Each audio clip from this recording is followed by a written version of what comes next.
All right, welcome everyone to our program, How Has the Pandemic Impacted Student Learning and Well-Being? We're so happy to have you join us this evening after such a beautiful day. My name is Hannah Dannenfelser, and I'm the chair of the Arlington Committee of 100, and I'll be your moderator for this evening. Before we get started, I want to share some exciting news for this program tonight. We are piloting simultaneous Spanish translation in order to be able to reach more families in Arlington. We have two wonderful translators today. We have starting with our board secretary, Lizette Arias, and her sister is joining us as well, Yesenia Arias. So thank you both. We are so lucky to have you. We do, for those of you who would like to switch to Spanish interpretation, the instructions are on the PowerPoint in front of you for how to switch to Zoom in Spanish. So I am going to pause for a moment to allow our board member, Brian Marroquin, to give directions in Spanish for how to switch over. Buenas noches. Nos complace ofrecer interpretación al español para este programa. Sus intérpretes esta noche son Lizette Arias y Yesenia Arias. Para ver el programa en español, por favor, busquen la imagen del globo que se ven en la pantalla, o también es posible que la imagen sea las letras ES para español. Y por favor, hagan clic en esa imagen ahora. Gracias. Hannah? Wonderful. Thank you so much, Brian. I'm just going to pause for just a few seconds for folks who are switching over to go ahead and do that.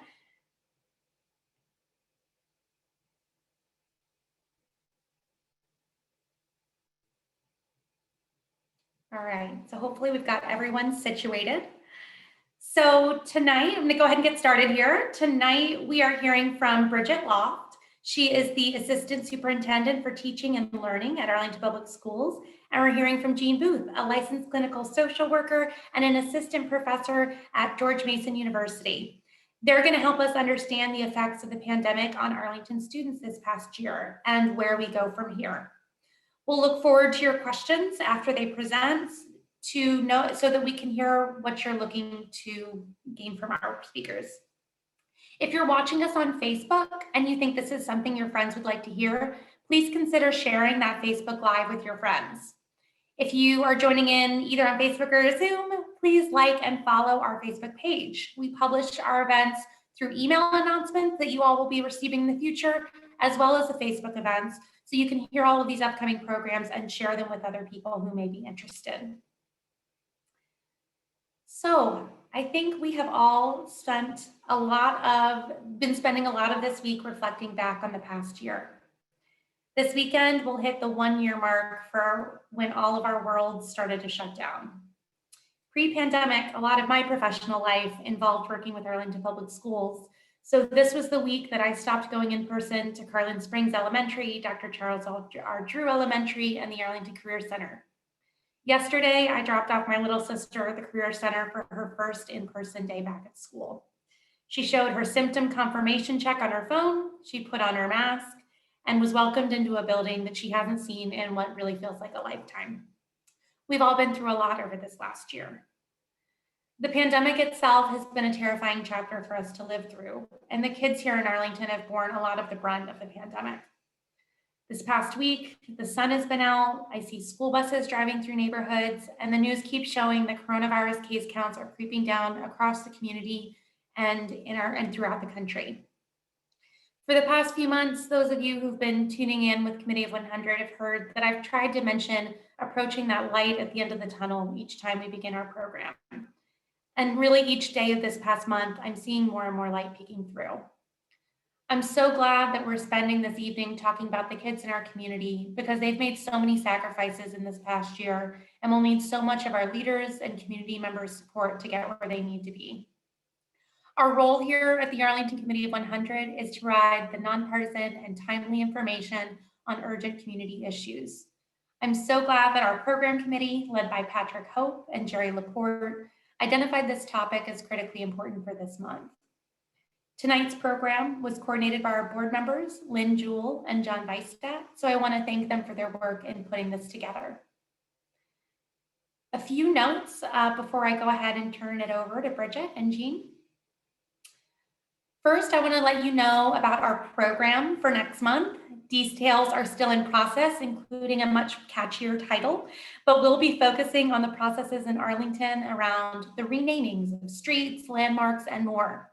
Please stay tuned for an invitation in your email inbox.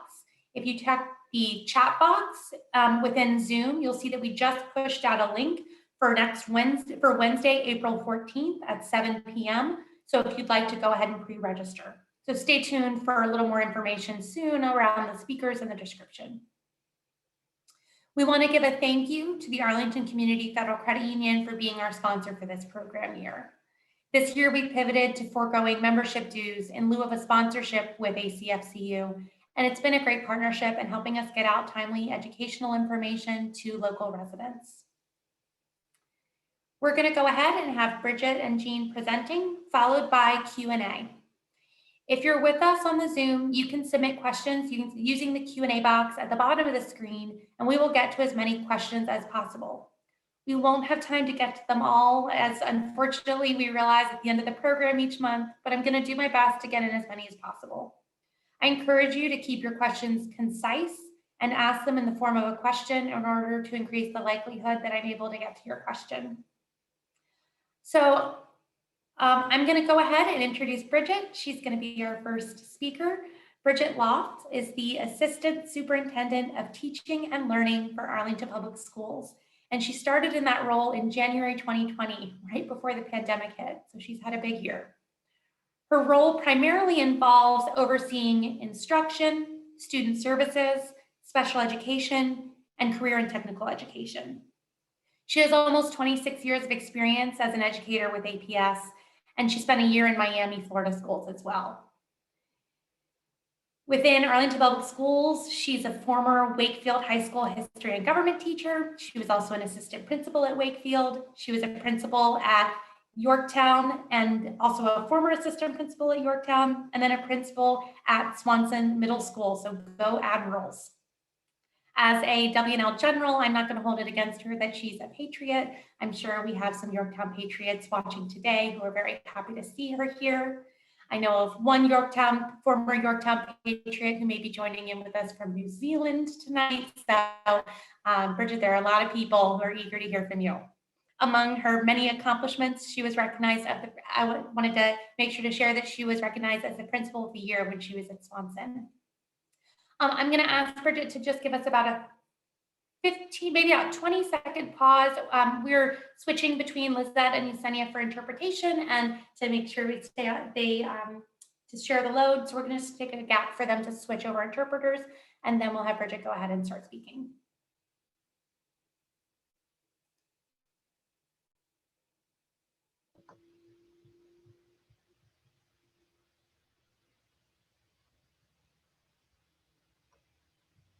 All right, Bridget, I think you're good to go ahead.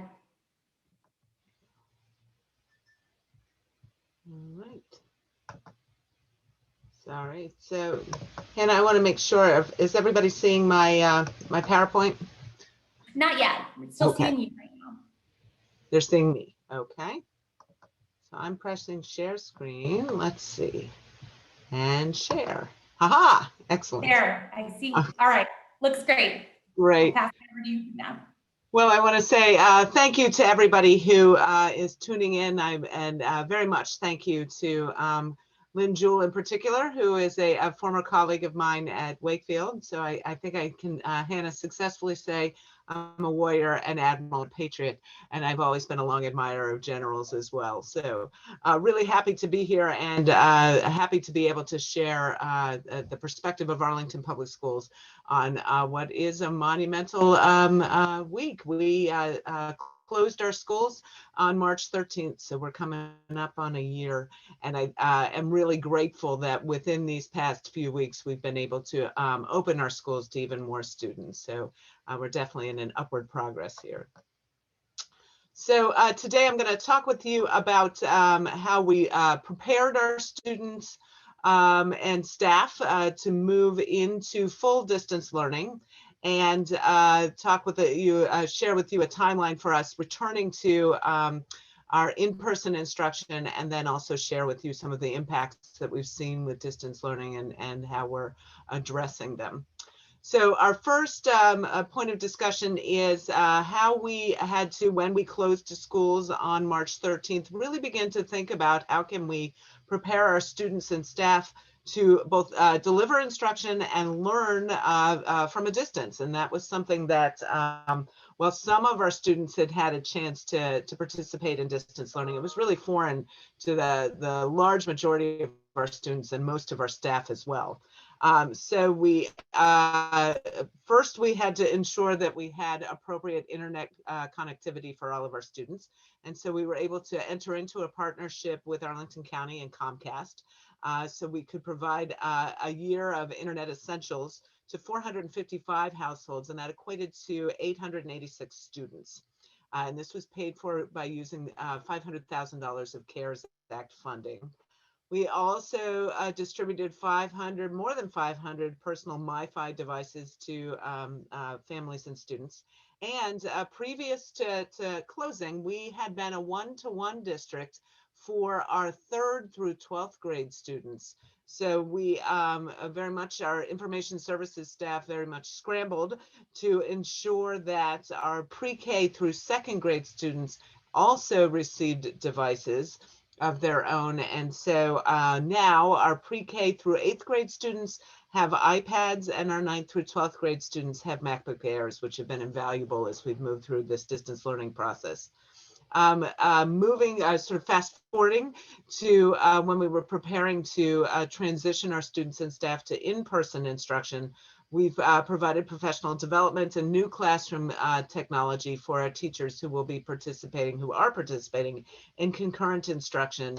And that includes voice amplifiers, webcams, goosenecks, and you can see a picture of the gooseneck in the bottom right-hand corner, and our document cameras as well.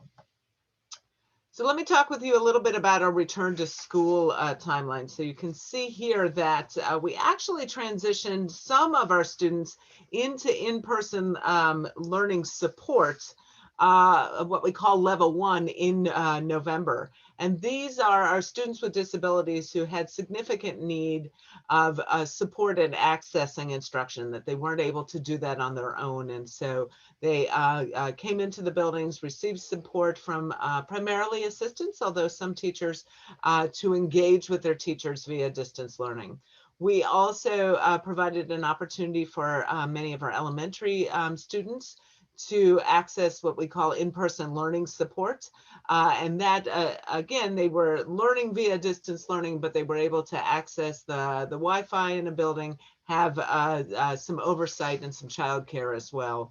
And our high school students who were needed some additional support, either through stronger Wi-Fi or had some attentional issues, and so benefited from being within a school environment, access their distance learning in person as well. And so all of that happened November 4th through January. On February 3rd, we were able to bring back our career and technical education students who are enrolled in selected Arlington Career Center courses. And just last week, we were able to transition our pre-K through second grade students and all of our students in the countywide elementary special education programs. This week, we brought back our 3rd through 5th grade students, our 9th grade, and our 6th grade students, and they returned to what we call concurrent instruction. And next week, we'll finish by bringing back our 7th through 8th grade students and our 10th through 12th grade students. So when I say we're bringing back students, these are students whose families indicated an interest in in-person learning. We have significant number of students who continue will not transition to in-person learning this school year, will continue to access learning through distance learning. Our students who are coming in person come in for 2 days a week. So they're either coming in on Tuesday and Wednesday or Thursday and Friday. And all of our students continue to engage in what we call asynchronous instruction, which is via distance learning on Mondays. That's also a significant and highly valued planning day for our teachers as well. So let's talk a little bit about the impact of the pandemic on our student learning. And the first piece I want to talk a bit about is the analysis of our middle and high school students' grades. We've done that for the first quarter and now just finished for the second quarter. We disaggregated our data by ethnicity, by students with disabilities, our English learners, and our economically disadvantaged students. And we compared their grades in the 2018-19 school year, 19-20, and this school year. We really were deliberate in choosing the 2018-19 school year as part of our data set, because that was the last year that was not interrupted. The 2019-20 school year was interrupted in March, and students were not engaging in any kind of learning for about 3 weeks. And then through spring break, and we picked up our learning then. So we wanted to kind of see how our students were doing this year as compared to the uninterrupted year and the partially interrupted year. The high level response or analysis showed that all of our students groups showed an increase in the percentage of E's, and that's our failing grade, earned during the first quarter of the current year as compared to prior years. I do also want to, so I'll give you a little bit of more background and then we'll talk about our elementary students as well. So overall, our middle school E's increased by about 1.5 percentages, and our high school E's increased by about 1%. And when we look at our students with disabilities, their E's increased by 6%, and our English learners increased by 11%. Among the ethnicity and racial groups, the highest number of E's were with our Black English learners at 7% and our Hispanic English learners at 15%. So we just completed a second go round of second quarter grades, and there are some positive takeaways on this go round, and that is that there were an increase in A's, and unfortunately also an increase in E's. So both ends of the spectrum showed increases. We saw that our students with 504 plans increased in A's, and we did see some increase in A's for our English learners as well. So that gives you kind of a scope of the impact of the distance learning and the lack of in-person learning on our middle and high school students. I do also want to say that we have taken a look at our elementary and middle school students' performances on universal reading and math screeners, and we are seeing some similar trends, large spikes in below basic performances for many groups of our students. So I want to share with you what we're doing about that. So we've increased, our teachers have increased their one-on-one support for students who are experiencing difficulties during their office hours. And that's meetings that occur on Mondays so that teachers have and students have more one-on-one time or extended time to work with one another. Our counselors are continuing to reach out to our students and parents when our students don't attend regularly or aren't performing well academically or socially. We have extended deadlines to support students. We've also adjusted their school day that includes some academic support opportunities. And for our high school students who require to earn a specific number of credits in order to move on to the or to be able to graduate, are engaging in a credit recovery program. So while I know that Jean's going to talk with us a bit about student mental health, I do want to share with you from the APS perspective what we're doing. And what you see here is a triangle. It's really meant to represent our different tiers of support. So when we start with tier 1, that's really, if you think about it, about 70% of our students are successful at tier 1 and are sort of reach there. Versus our tier 2 is about 20% of the students need more intensive interventions and support. And our tier 3 are about 10% of our kids who need intensive case management. And so if you look at the tier 1, all of our students receive social emotional learning curriculum and lessons that are delivered by our counselors. And they also receive health and wellness instruction, K to 10 in their health and PE classes. For tier 2, for our students who need some additional supports, they are largely receiving small group and individual counseling and we're very fortunate in Arlington to have quite a spectrum of mental health professionals. So we have school counselors, we have substance abuse counselors, we have our English learner counselors, we have psychologists and social workers. So all of those professionals are working to provide interventions for our students that are tier 2 and tier 3. And tier 3, as you can see, is that students who may be returning from hospitalization, experiencing post-traumatic experiences, or experiencing the impacts of ongoing conditions. And certainly we can acknowledge that we have many of our students who have experienced loss of relatives during COVID, and so may be traumatized by that. For our this next slide, it shows you a bit more about our interventions and the experiences of our students in tier 1 and tier 2. So in tier 1, we talked about comprehensive school counseling. Our elementary students engage in morning meetings to build community and social emotional skills. And our secondary, our middle and our high school students engage in their teacher advisory periods. They're also reinforcing and practicing their social emotional lessons. Whereas in tier 2 and tier 3, you can see that that's individual short-term counseling and solution-focused counseling. We have some groups that are running as well, particularly with our English learners. Our L counselors focus on acculturation and trauma and reunification. And then there are other social emotional skills that our counselors focus on. Before I move on to the next slide, I do want to also share that APS has been able to partner with Cigna to provide a helpline, a mental health line on a pilot basis for 8 of our high schools and our secondary programs.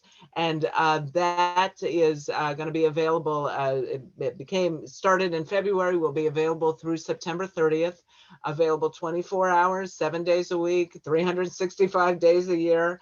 And it's for students who are 14 and over, for our staff and for parents.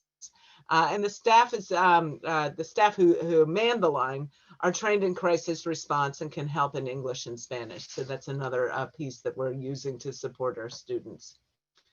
The last piece I'll talk with you about, the second to last piece I'll talk with you about is because all of our students will engage in distance learning throughout this school year on Mondays, on the 2 days that they're not there in person. And then we do have many students who are engaging full distance learning. We wanted to pull together a task force to really look at solutions and strategies to help support our students' academic success and social emotional growth. So we gathered a task force of about 75 folks. You can see the membership listed on the screen, and quite a range of stakeholders. Met for 6 weeks and really focused on feedback from our advisory council on teaching and learning. We looked at possible disparities in experiences of students in distance learning and in person, and the use of Canvas, which is our learning management system, and Microsoft Teams, which is our video conferencing system. And in each of our meetings, we examined some of the factors that may be providing obstacles for our students in distance learning and really worked to develop solutions and strategies. You can see here some of the takeaways here. So there's definitely a need for the consistent use of our learning management system in Canvas. Our Microsoft Teams, we need sort of breakout rooms for small group sessions. We need the ability for kids to kind of signal their teachers that they need some additional help. And we really need to be encouraging our students to consistently use their cameras so we can build relationships with them, understand if they're experiencing any social emotional distress, and really begin to build the classroom community that you see in the next bullet. We do recognize that our distance learning students benefit from tactile hands-on supplies and resources. And we do want to continue to build those relationships between the students who are in different models. So the last thing I'll leave with you is our summer school. We absolutely anticipate we're going to have significantly more numbers of kids who need to benefit from strengthening and remediation interventions during summer school. We are planning an in-person 5-day a week summer school, or the other option is to participate via distance learning. You'll see the dates there for our elementary and secondary students. And students are eligible for summer school at the elementary level based on their performance on these universal screenings in math and reading, and at the secondary level if they've earned an E and a core course. We'll be posting more information for our parents and students on March 19th about summer school. And this is the very last thing I'll share with you is we've got 2 ways that you can continue to track what's happening in Arlington. We've got on our website the APS school year information that's got everything that's happened in this past year. And then I do encourage folks to use the APS Engage page. It has a lot of information and provides a way for the community to communicate with questions or feedback as well. And so with that, I'll pass it back to Hannah. Great, thank you very much. And I'm gonna go ahead and especially that link that you just shared, the Engage link, I'm gonna send that out in the chat to anybody who is joining us on Zoom. I hear a lot about that Engage link, and I know it's APS cares a lot about getting that feedback. So if anyone who's on Zoom, check the chat box and there is that link that you can easily go to. So thank you, Bridget, very much.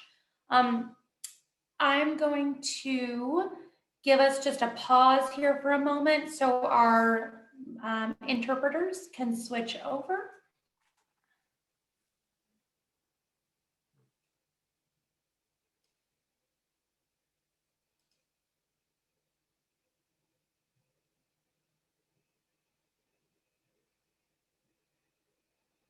All right, I think I gave enough time. I think that should cover it. All right, so I'm going to go ahead and introduce our second panelist who we are so excited to have with us here tonight. Jean Booth is a licensed clinical social worker, and she's also an assistant professor in George Mason University Social Work Department. She was an adjunct professor previously before coming into being an assistant professor.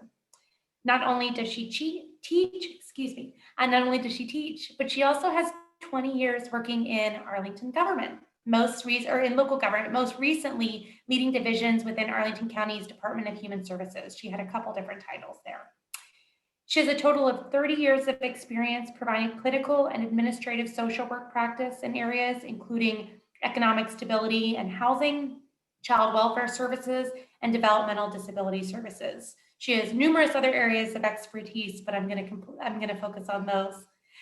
Jean is also a lady about town in Arlington. She serves on the board of directors for the Arlington Partnership for Affordable Housing. I've gotten some great opportunities to work with APA. They do really important work. And so I think I'm really grateful for us to have someone from George Mason and APA who really has all of that experience and knows Arlington so well. So Jean, off to you. Thank you very much, Hannah, and thank you, Bridget, for that wonderful presentation. It's hard to follow. I'm going to go ahead and share my screen. I'm hoping everybody can hear me fairly well. Are you seeing my screen? Is it okay? Yep, looks great. Perfect. Okay. So I am going to move through my slides. Again, I just wanted to have an opportunity to focus us again on what my component of this talk tonight is. So I'm going to be talking to you a little bit more about the emotional and behavioral well-being of students as they transition from distance learning back into the classroom. And so there's a lot of research, well, I shouldn't say a lot. There is some research that's been published in the last 12 months, and much of it is from international researchers, and there's a lot of studies that are going on. So just want to preface what I'm telling you with that, understanding that a lot of the research is new. So let's get started. So there's a couple of things that we know about how children and youth and transition age youth handle crisis. One of the newer researchers has explained in the box on the left, and it's very true. One thing that we know for sure is that children and all of us will remember this time forever. And what children are learning, which is really critical for us to remember, is that they're learning from us how we handle crisis and how do we prioritize what's important during times of crisis. And so one of the things that many parents are prioritizing and modeling for their family is that protecting the well-being of the family structure is one of the priorities, making sure that relationships are strong and helping their family members understand that they need how to pivot appropriately when that's necessary and do things that are different in order to stay safe. So there's some other things that we know about how children can handle any crisis. One thing is that youth understand what's happening according to what their developmental abilities are. So how you explain what a pandemic is and what's happening is very different from a kindergartner, as very different from your sixth grader and your senior in high school. It's very different. What we also know is that if children have any access to any device, electronic device, that their understanding and their awareness of what's going on is going to be influenced by that and impacted by media, by extended family members, and by the community if they're outside talking in a distance way, in a safe way. So their understanding is definitely going to be influenced by that. Also, that we know that disruptions in education widen already existing disparities. And so that's something that Bridget's slides and her research has sort of shown very clearly, is that when folks had already experienced some disparities, those gaps have, we expected that they would widen, and that's what's playing out also. And so that's in relation to educational attainment as well as mental health support and treatment. So some protective factors for mental well-being is there's three things that I wanted to just highlight. There's many, many things, but three things that I want to highlight is having youth have good, strong relationships within their family is a protective factor. So if that was the case before a pandemic, those youth did well during the pandemic most often. Having opportunities while they are in distance learning situations, that they have opportunities to develop a sense of mastery. So they are engaged in activities where they can develop new skills or feel accomplished in the skills that they have been able to maintain. So that's been very important. And also we know that access is very important. So students where there is a digital divide, they have poorer outcomes as a result of that digital divide. So if they don't have access to connect with educational programs or being able to do virtual medical appointments and those sorts of things, that really does impact people's well-being. So this next slide is just talking about what's been impacted so far. None of this is probably a surprise, is that anxiety, lack of peer contact, and reduced opportunities for stress regulation. So one of the things that happens when students are in the classroom or in the school buildings is that they are able to have interactions with their peers, and they're able to learn how to manage their emotions around those interactions. And so not having that has been detrimental to many teens and children as well. Within families, we know that the everyday family life has definitely been reorganized, and routine is very good for the emotional well-being of all of us, to be honest. And so we know that looks, the regular routine looks very differently now during a pandemic. And so that shift in what the behavioral expectations are within the home can lead to some of the stress and the anxiety that children and youth experience. Another thing that's really important to point out is that when there has been loss of life, the grieving process has been disrupted and or modified as a result of the pandemic. And so what has been traditionally families' patterns for grieving and closure around death, it has not always been possible. And so as a result of that, there may be adjustment problems in processing what's already, grief is already complex process. And so having that modification and that disruption in what families traditionally have done to support growth through or transition through loss, there are some problems that may result from that. So there could be more post-traumatic stress symptoms and depression, clearly, as a result of that. So the research, some research from, I believe it was August of 2020, suggests, based on what students have reported, or youth and teens have reported, that the most difficulty they have has surrounded their concentration, boredom, irritability, restlessness, nervousness, loneliness, uneasiness, and just general worry. And I would suggest that that's probably true for many of us. The further part of this research, which I thought was very interesting, is that 75% of parents in this particular study reported feeling stressed about the quarantine situation. I don't know who those other 25% are.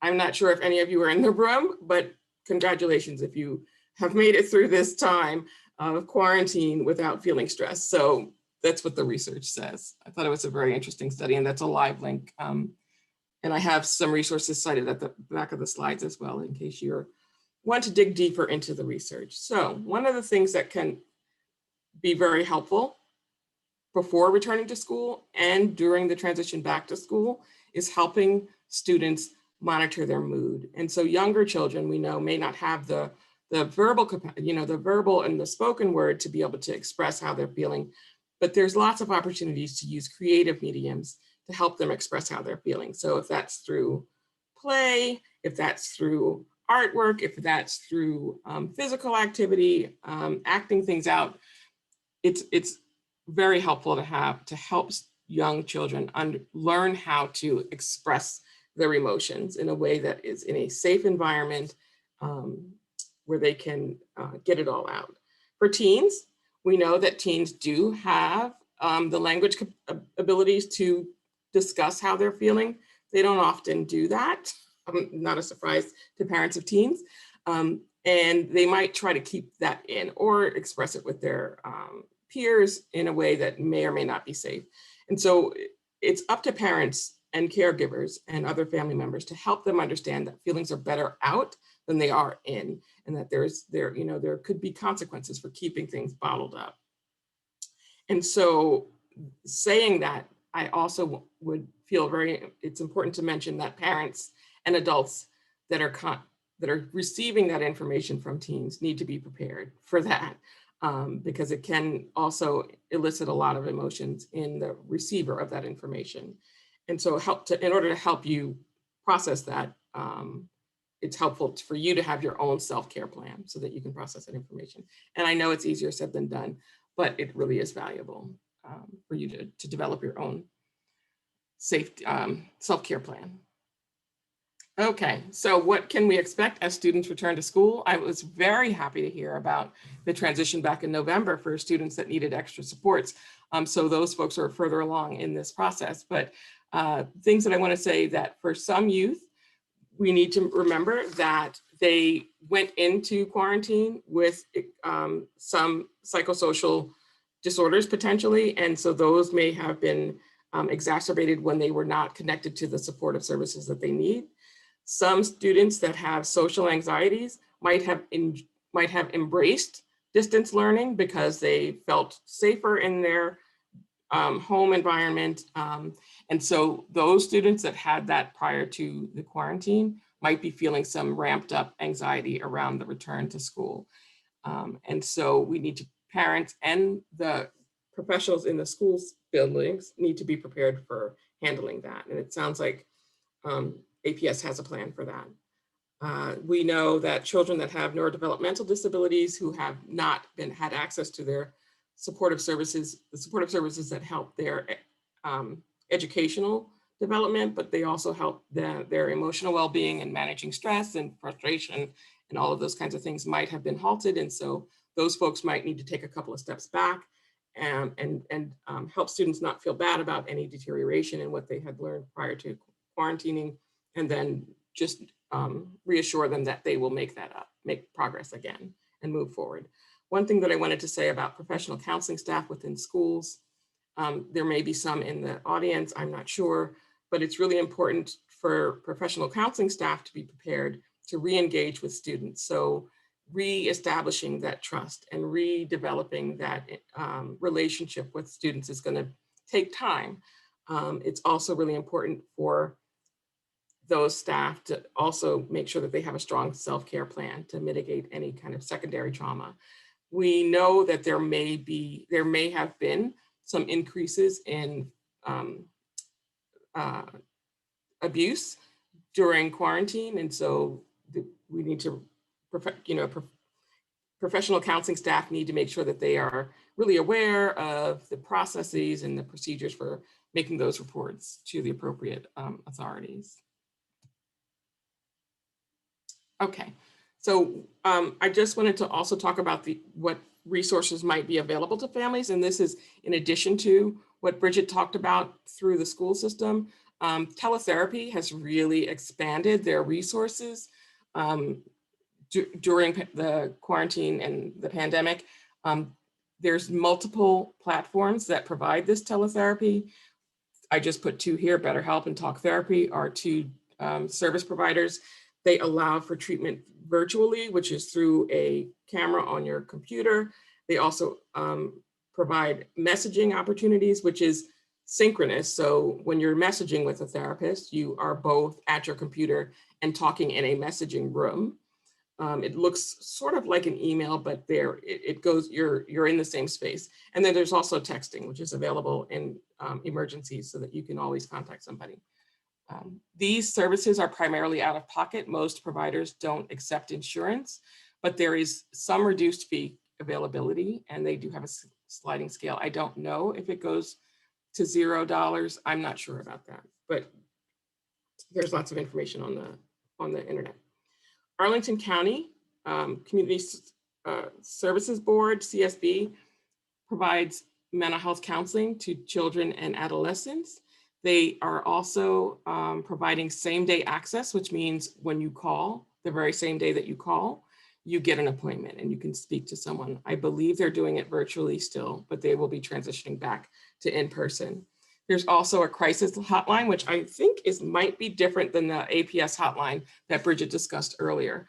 But this crisis hotline is managed by CR2, which I don't know what the acronym stands for, I apologize. But that number, the 844-627-4747 is 24 hours. I recommend that families that are trying to access services through the county call the 228-1560 line between 8 and 7 p.m. And then after 7 p.m., you can definitely call the hotline for emergency services. This is also the live link where you can make, fill out referral intake paperwork via this website. Excuse me. And then I also just want to remind folks that there are traditional mental health services that are available through most insurance companies. There's usually on the back of the insurance card a number for medical referrals and mental health referrals. So it's 2 different numbers typically. And you call and you would speak to someone who would then give you the name and number for several different mental health professionals. They may also tell you right then what your copay is going to be. And then those services are typically limited to a certain number of sessions. And that depends, it changes. Jean, I hate cutting you off because this is all such valuable and really, That was really my last stuff. I just want to give slide. you a time. I just want to give you a little time, Jack. Yeah, that's my last slide. So here are some references, as well as my brief bio, but you already heard about that. But here's some research that's been going on. As I said earlier, it's a year old at most. So thank you very much. And I'm going to stop sharing so we can move on. Great, thank you. There was a lot of really good content in both of your presentations, so thank you both so much. We are going to go ahead and switch over to the Q&A. We have a lot of good questions coming in the chat. I'm going to take a break for just a second to let our interpreters switch over.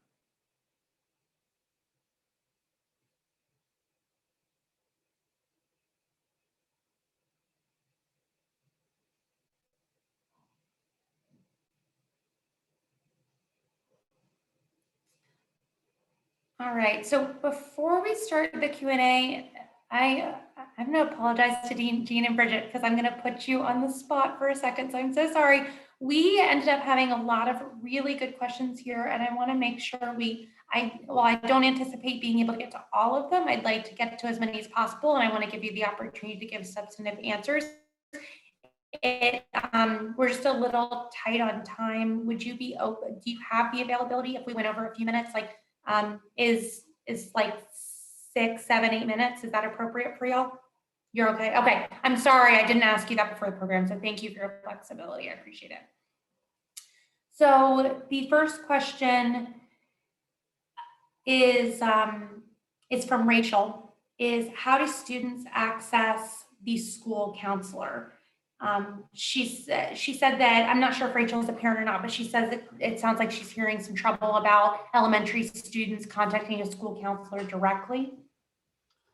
Sure. So absolutely. So at the, I should say at the middle and high school level, the students know their counselors, have direct access to their counselors, often have their APS email addresses if they're participating in distance learning, and the counselors are reaching out directly to them. So that conduit is usually pretty more direct.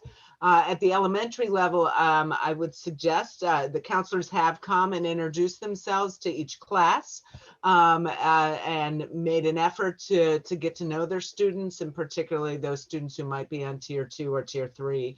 They very much know them. They also work very closely with the classroom teacher. So we would encourage the child to let the teacher know that they're interested in talking with the counselor. They can also pop into the main office and ask to speak to the counselor. Their parents can email the counselor directly. So there are a variety of ways to kind of notify the counselor that the child is interested in talking with them. Great, thank you. So Dana has a question, and Jean, you did partially answer this. So I'm going to focus on the second part of the question. She asked, what advice can you provide on combating stress, anxiety, depression, et cetera, and building the new normal now and later? I know you talked about some resources that were really helpful. So you kind of have started already getting at this question around that. But I think she's also interested in, the new normal going forward, and not just right now, but in the next few months and years. Do you have any comments there? Well, I would reiterate helping your child or children learn how to express their emotions in whatever way that looks like. Helping them develop mindfulness techniques is also really helpful. And routine. It really helps children not feel as anxious. And so whatever that looks like. So if the new routine is, we are going to, I don't even know, I'm going to make something up, but whatever the new normal is, making sure that you provide structure around it and then patterns so that children know what to anticipate and what to expect is really, really helpful. But finding someone, if that doesn't work and they're still expressing, I feel out of control, getting a professional is very helpful as well. Hope that helps. Abby asks, what do you do with students whose parents don't want them to go back to in-person school yet? Will they fall behind even more? And Abby, I think I'm going to ask if you can kind of address this around the school system in general, but Abby is particularly interested in for so the young students, kindergarten students is who she specifically said. Sure. So I'll speak to our pre-K to 2 model and then our 3rd through 12th grade model. For pre-K to 2, for students whose parents have chosen for them to stay in distance learning, they have either, depending on their teachers' accommodations, they may have been assigned to a new teacher in February who would be able to work with them directly via distance learning. And that is if their teacher they were assigned in September is available to give instruction in person, then we did do some shuffling of classes. But those students are pre-K through 2nd graders have a direct teacher who should be working with them ongoing via distance learning. For our 3rd through 12th grade students, they're participating in what we call the concurrent model. And the good news there is that there didn't need to be a teacher swap because it doesn't matter if the teacher is in person or delivering instruction from distance learning, or if the kid's in person or learning from distance learning, they access one another through the Teams video conferencing tools. So there's a lot more fluidity there and an ability to stay with their teacher in that regard. Great.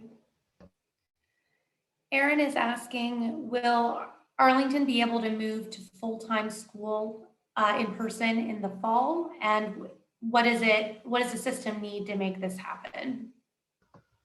Right. So certainly we need to make sure that the virus mitigation continues to decline. We follow the health department's direction. We follow Virginia Department of Health and Virginia Department of Education direction, as well as Governor Northam's directions. And so at this point, we are planning for each possibility because we don't know if we'll be able to return in person in the fall. We absolutely are interested in doing that. And as I said, we'll be doing some experimenting in our summer school with 5 days a week of in-person. But summer school involves far fewer students than our 30,000, almost 30,000 students. And so we may be able to pull that off in the summer and not be able to do that in the fall. The good news is we don't anticipate sort of permanently moving back into full distance learning. So at the very least, we'd continue with the hybrid model and with fingers crossed that we'll be able to move to full in-person. We should absolutely have more information as we move towards the summer months too. Great. Give me just one moment here. I'm sorry. Oh, here was one. Marjorie was asking, what plans does APS have for summer school, and will it provide individually tailored reinforcement for students who did not thrive in the virtual classroom?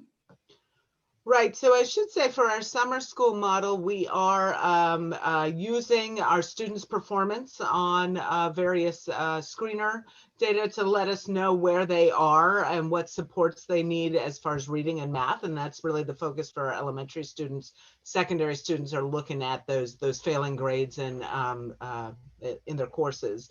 We are also targeting specific groups, our English learners 1s and 2s, and those are our students at our most basic level who are just learning English, as well as our students with disabilities, providing them options to be able to come in full-time in person.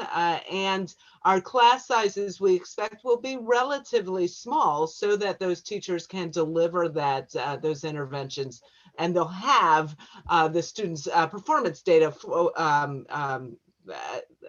let me back up. We expect also at our elementary schools that most of the sites will be used for summer school, and that's a real departure. In previous years, we've used sort of cluster sites where we might have 5 or 7 site service school summer school. This year, the majority of our summer schools will be used for summer school, and that really allows the opportunity for site-based staff, if they're interested in teaching summer school, to teach their kids too, so that they don't have to spend that time catching up. They can jump right in and provide those targeted interventions. Great. John had asked, does APS have any reliable statistics on how many students and at what grade levels dropped out of APS over this past year in favor of homeschooling or private schools? So I'm going to answer that by saying withdrew from APS rather than dropped out of APS. And yes, we do track the number of students who have withdrawn. And if the parent has indicated that they were going to a private school or we're going to engage in home instruction, we have a pretty good understanding of which option those parents chose. Joan is asking, what kind of training and instruction was given to the teachers who are teaching remotely for the first time? So I think Joan is asking, probably, it sounds like kind of towards the beginning of the pandemic, but I'm going to actually expand on the question and ask, I would think that there's probably ongoing training. So if you could speak towards that a little bit. Right. So in those first 3 weeks that schools had closed and we were regrouping, we absolutely were targeting what are the skill sets that students, teachers would need in using technology, acclimating to teams, really getting their Canvas work uploaded and ready to go. So that was more sort of the logistical work. And then we did actually end school early. We spent the last week of school really getting our teachers acclimated to what does it mean to be a trauma-informed instructor, so that you could speak to a lot of the social emotional pieces that Jean was talking about. We also really amped up the sort of pedagogy of distance learning, allowed our collaborative learning teams time to come together to do planning. And we also started the school, and then we offered opportunities for folks to engage over the summer in the distance learning pedagogy. And we also opted to open school a week later than we initially planned, so that teachers could continue to plan, could focus on the standards that our students missed in the spring. And we incorporated those into spiraled them into the curriculum so that they could, so our teachers really need to kind of acclimate to that. And then we each quarter have professional learning that's really tailored to where our students are and where our teachers are. So the first and second quarter, the professional learning was focused on distance learning and sort of that kind of pedagogy. And then as we began to understand when we were transitioning our students back, we really amped up the professional learning on the concurrent model and delivering in-person hybrid instruction as well. Great, thank you. Allison is asking about if you can touch on the impacts to South Arlington elementary schools. She particularly names Drew, Hoffman, and Barcroft. I'm just going to give Bridget and Jean, I know you know exactly what this is. You know all about this.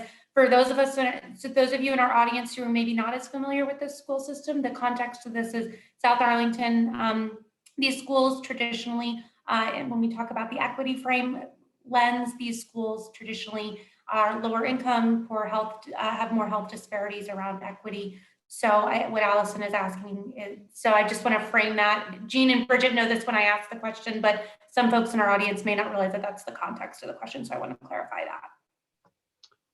So many of the schools that were identified are recipients of Title I federal grant monies, which allows principals to hire several more support staff and use targeted resources to support students who may fall into our opportunity gaps. So there's additional monies, resources, professional learning support for our Title I schools. I would say though that when I made mention to the the results of our universal screeners in reading and math, I don't think it's fair or accurate to say that our Title I students performed more poorly, or excuse me, our South Arlington students performed more poorly than our North Arlington students. There definitely was a mix across all students. And to that end, then the targeted interventions that we're employing, in one school, we're absolutely bringing to another school because they're supportive and unique to the individual as well. And if I could just add one thing, is that what's been amazing about what's happened in Arlington is that there have been other community resources that have developed these pods that have supported students that while they were distance learning. And so they may be in a church, or they may be in some other sort of nonprofit organization where community members who have a history in educational, either they were instructors or they were in some other capacity, have come together to really provide supports during the quarantine times, as I call it affectionately. And so there have been, and I know like for APA has a residential services team that is an amazing group of clinical staff that go out and make sure that there's supports, or they can help identify resources for families that are struggling. So in some of those communities in South Arlington and around Arlington, there are other resources that are out there that have been in the works to help children become successful. Great, thank you. And I'll just, I'd like to add just a comment for what Jean said. If we have folks in the audience who are looking to be supportive of ways to help some of those communities, we have a really fantastic set of social safety net nonprofits in Arlington. I think some of them are even in the audience at this webinar today. I've seen a couple of names. If you're looking for a way to support some of these students, I'd encourage you to check out Arlington's nonprofits.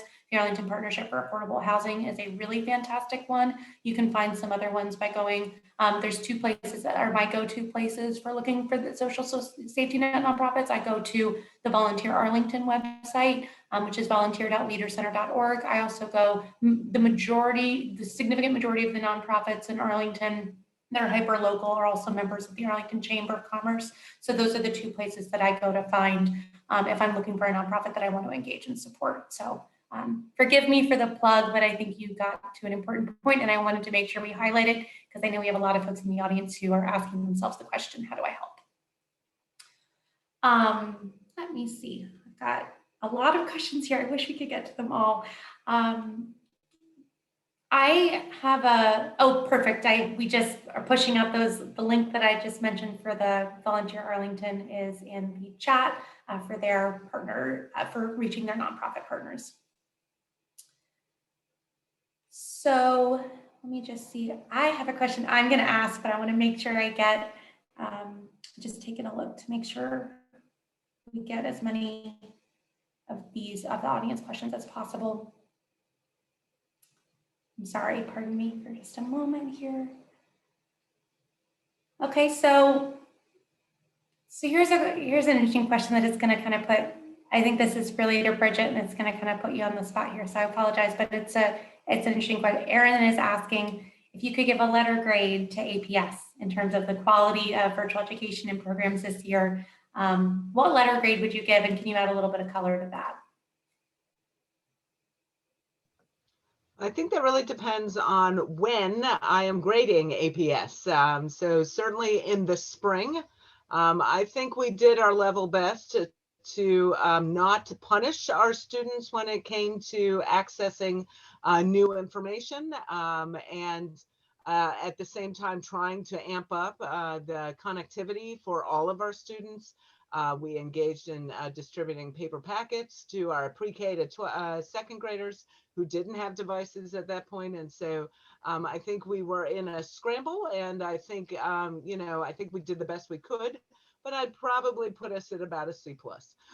You know, I think we didn't know what we didn't know, and we were making it up as we went along. So well-intended, hard work, playing catch up as quickly as we could. But, you know, in retrospect, I think we might have changed some of our decision making now that we know what we know.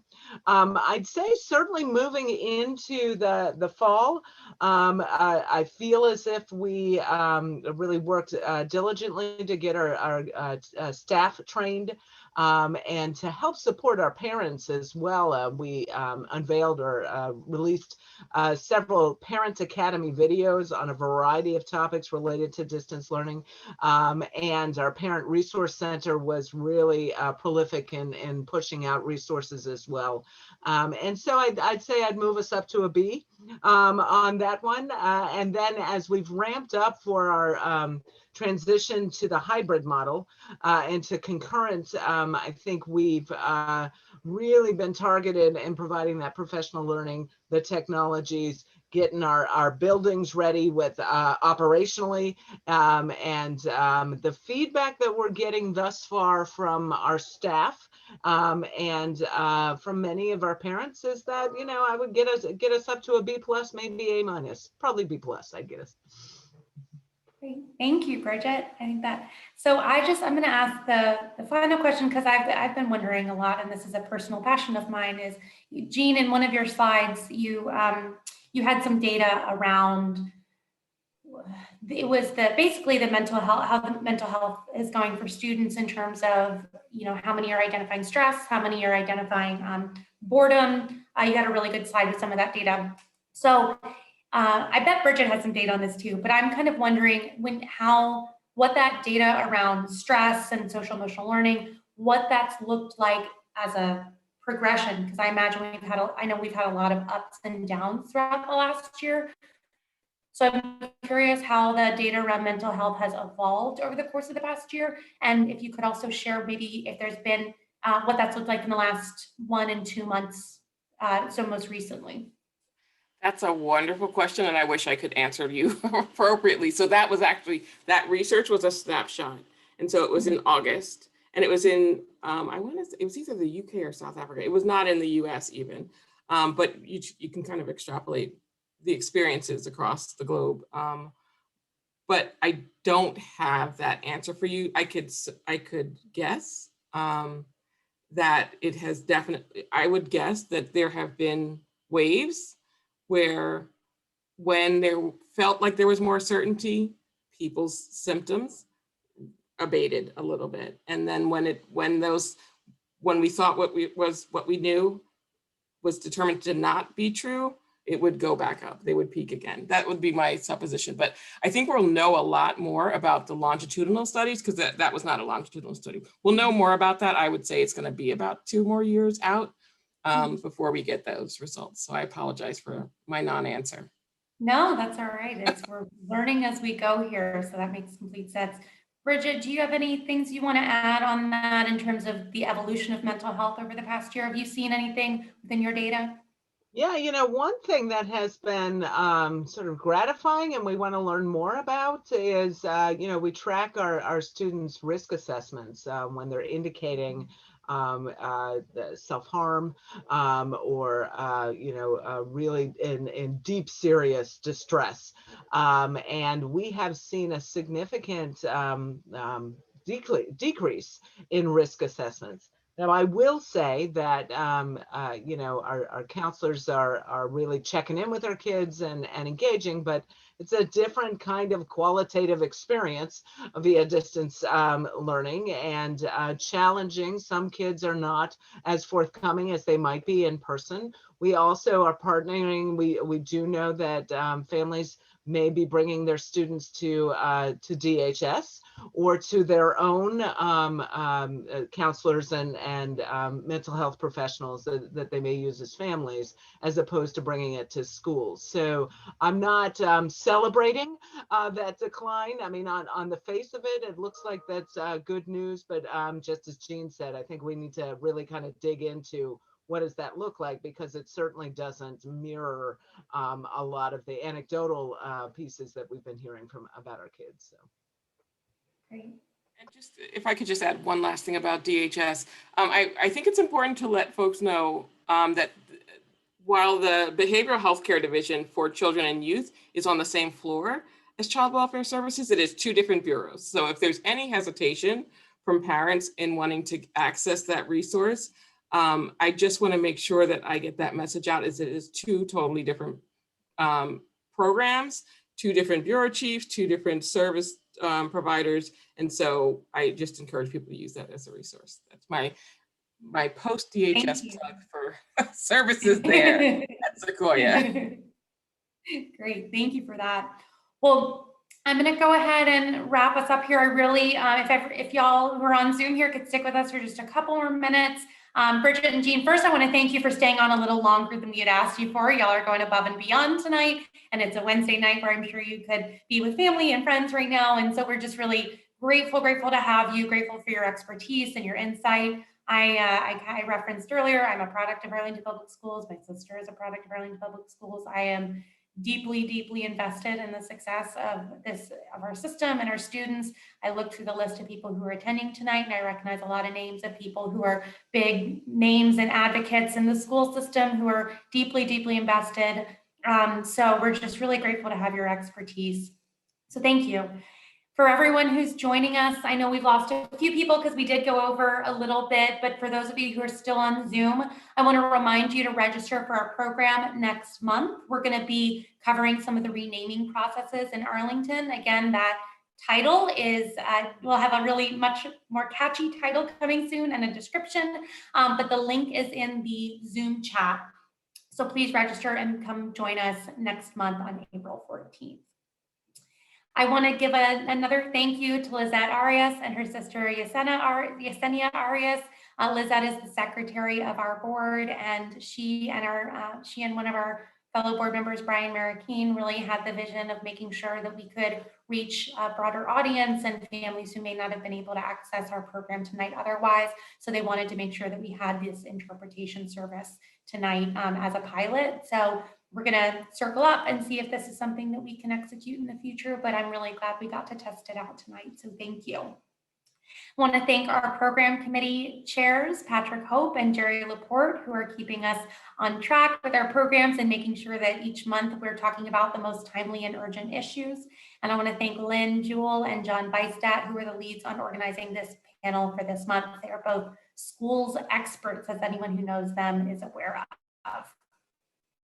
If you would like to watch the recording for tonight, you can like our Facebook page, and the Facebook Live will be recorded on that page. Consider sharing the Facebook Live with your friends. If you think this is a topic that is important to them, you can tag them in the comments as well. We really want to get the word out to as many families and people in the community as possible. The recording, we're not always muted on this, but after a little while, we'll have it up on our website too, which is www.arlingtoncommittee100.org. So thank you all again for joining us tonight, and we look forward to seeing you next month. Bye, everybody.